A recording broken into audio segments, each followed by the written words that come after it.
வணக்கம். அனைத்திந்திய அண்ணா திராவிட முன்னேற்றக் கழகத்தில் முன்னாள் அமைச்சர்களுக்கிடையே கடும் போட்டி நிலவி வருகிறது.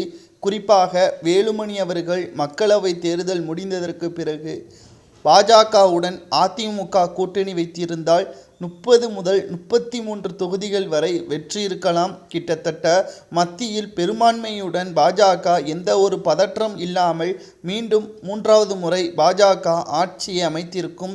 இந்த அளவிற்கு மிக மோசமான நிலைமைக்கு சென்றிருக்காது என்று வேலுமணி அவர்கள் தெரிவித்திருக்கிறார். ஏன் தற்பொழுது வேலுமணி அவர்கள் தற்பொழுது பாஜகவிற்கு ஆதரவாக பேசியிருக்கிறார் என்று நாம் பார்க்கும் பொழுது பல்வேறு இடங்களில் 2வது இடத்தை தக்க வைத்திருக்கிறது பாஜக. 7 இடங்களில் அதிமுக டெபாசிட்டை இழந்துள்ளது.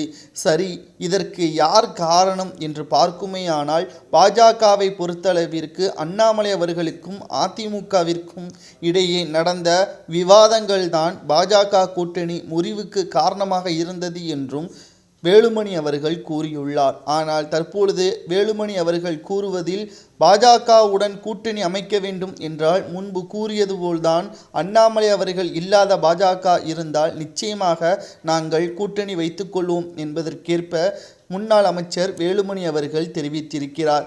இப்போதுதான் அதிமுகவில் மிகப்பெரிய ஒரு பூகம்பமே வெடித்துள்ளது. ஏனென்றால் அதிமுகவை பொறுத்தளவிற்கு 2021 சட்டமன்ற தேர்தலில் பாஜகவுடன் கூட்டணி வைத்ததன் காரணமாகத்தான் சிறுபான்மையினர்களின் ஓட்டுக்களை அதிமுக இழந்தது. தற்பொழுது வரை கூட்டணியின் பயத்தின் காரணமாக எப்ப வேண்டுமானாலும் அதிமுக பாஜகவிற்கு உதவி செய்யும், கூட்டணி வைத்துக் கொள்வதற்கான நடவடிக்கைகள் மேற்கொள்ளப்படும் என்ற காரணத்தினால்தான் சிறுபான்மையினர் மக்களவை தேர்தலில் கூட புறக்கணித்து விட்டார்கள்.